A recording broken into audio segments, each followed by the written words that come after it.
E a descoberta dessa nova cepa, que possivelmente torna o vírus mais transmissível, reforça a importância da vacinação contra a Covid. Nós já falamos bastante, essa variante Ômicron foi identificada pela primeira vez no sul da África, onde as infecções aumentaram muito rapidamente e a melhor maneira de barrar a proliferação do vírus, independentemente da variante, é o que se tem de notícia até agora, é vacinando a população.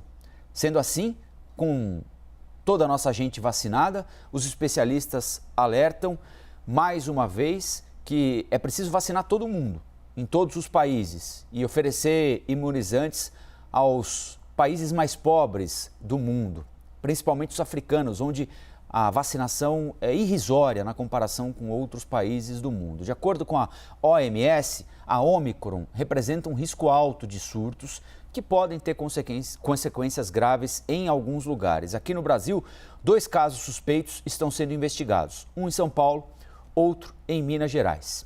Nós vamos falar um pouquinho mais sobre esse assunto com Sandra Cocuzzo, que é diretora do Centro de Desenvolvimento Científico do Instituto Butantan. Sandra, bom dia, obrigado pela entrevista aqui para a CNN. Bom dia, é um prazer. Bom dia a todos.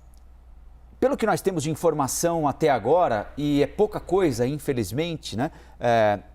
A senhora acredita que essas vacinas que nós temos à disposição até agora, que se mostraram eficazes, às vezes um pouco mais, às vezes um pouco menos, mas de forma geral eficazes contra todas as variantes existentes até agora, serão suficientes para combater essa nova variante também ou possivelmente elas precisarão de alguma espécie de adaptação? Pois é, Rafael, a sua questão é uma questão agora do Instituto Butantan e justamente porque nós temos uma rede de sequenciamento estabelecida, também conversamos bastante sobre isso com vocês e hoje isso é fundamental. E por quê? Justamente pela ampla capacidade de sequenciamento que o Instituto Butantan tem, nós conseguimos acompanhar a cepa sul-africana, que também tínhamos uma dúvida muito forte do que significaria dentro do estado de São Paulo, né, o estabelecimento dessa cepa. Num segundo momento tivemos a Delta, e a Delta ela é um modelo interessante quando a gente compara, porque ela foi realmente extremamente importante lá fora, então nos causou essa questão, será que aqui dentro, o que vai acontecer? Bom, e aí eu pego o gancho da tua pergunta. Quando nós tivemos a Delta, nós estávamos entre a primeira e a segunda dose da vacina. E, Rafael, é inquestionável o que a gente vê quando a gente reúne dados. A gente faz o sequenciamento, a gente acompanha a sorologia, que nós chamamos de soroconversão. Isso faz parte dos estudos do Instituto Butantan. E, muito claramente, o que a gente notou naquela época, que conforme a população ia sendo vacinada, o estabelecimento da Delta não acarretava, que era o nosso principal medo, um aumento de internação, um aumento de óbitos ou mesmo um aumento da gravidade do caso. Qual é a situação atual? Na verdade, nós estamos com a mesma expectativa, só que nós temos um know-how muito grande de mapear, nós fazemos isso junto com a Secretaria da Saúde do Estado de São Paulo, então, obviamente, que nós não temos como impedir a entrada, mas nós temos como acompanhar em tempo real o que significa esta variante para o Estado de São Paulo. E, obviamente, quando nós tivermos um material suficiente, nós vamos sim investigar se o plasma das pessoas que foram vacinadas é capaz de neutralizar essa variante. Então, uma coisa que é importante, a gente tem que sempre colocar isso como uma questão, é o que significa essa variante lá fora, e você colocou muito bem, nós estamos falando de um país que tem uma vacinação, infelizmente, muito pífia, comparado, por exemplo, ao estado de São Paulo, que realmente tem um número muito grande de pessoas vacinadas. Então, nós vamos sim acompanhar, nós temos a expectativa de ter um quadro semelhante à Delta, ou seja, mesmo que ela se estabeleça, a gente tem a expectativa que nós possamos responder imunologicamente de uma forma diferente, mas esse é o papel do Instituto, é justamente acompanhar e investigar no que a gente chama in vitro, ou seja, testes laboratoriais, que nós possamos, de uma maneira muito rápida, poder dizer para vocês o que significa a nossa vacinação frente a essa nova cepa. Sandra, deixa eu aproveitar para te perguntar como é que está o desenvolvimento da Butanvac especificamente, para a gente entender, porque os últimos estudos mostravam que realmente ela era eficaz contra as variantes Gama, também a Delta. O que a gente pode esperar da Butanvac? E aproveito para te perguntar com relação também às aprovações da Anvisa, como é que está esse processo?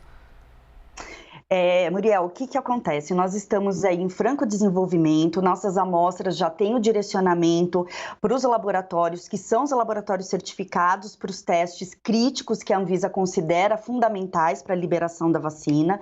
Então, o que eu posso te dizer da parte que eu participo disso é que o Butantan vem cumprindo seus cronogramas, então a gente tem uma expectativa realmente muito boa, que no tempo hábil, no tempo que nós imaginamos que a Butanvac tem que ser disponibilizada, isso vai acontecer. Então, em relação à Butanvac, realmente nós já testamos nesses laboratórios as principais cepas e, novamente, como é que a gente faz a estratégia de confrontar a vacina com as novas cepas? E isso nós também dissemos quando a sul-africana foi um problema, começou a ser uma ameaça lá atrás. A nossa preocupação, ela tem que ser muito forte em testar a partir do momento que a gente entende se a nova cepa está se estabelecendo, se ela realmente está tomando conta do cenário, como a gente disse. Então, lá com a Delta, nós tínhamos a Gama, 98% do sequenciamento mostrava que ela era a soberana e, de repente, a Delta começou a tomar conta disso, mas aí sim, tomando conta, vamos ter então que investigar, porque agora ela tem uma significância em números de casos. Então, a primeira coisa, o que significa a nova cepa em relação ao estado de São Paulo? Ela vai conseguir se estabelecer ou a gente vai encontrar alguns casos, como aconteceu com a sul-africana, e isso não vai acontecer mais? Então, o nosso gatilho para testar novas cepas sempre parte dessa premissa. Como é que as novas cepas, em relação ao estado de São Paulo e ao país, como é o comportamento delas. E, obviamente, se for uma coisa que nos chame atenção e que nos revele uma importância, ela vai entrar nesse quadro de teste, sem dúvida nenhuma. Sandra, até agora nós tivemos muita sorte, porque a variante Delta também foi contemplada pelas vacinas já existentes. A gente não pode contar com a sorte a vida inteira. Caso a expectativa seja furada agora em relação à Ômicron ou em relação a outra variante, a gente espera que não seja.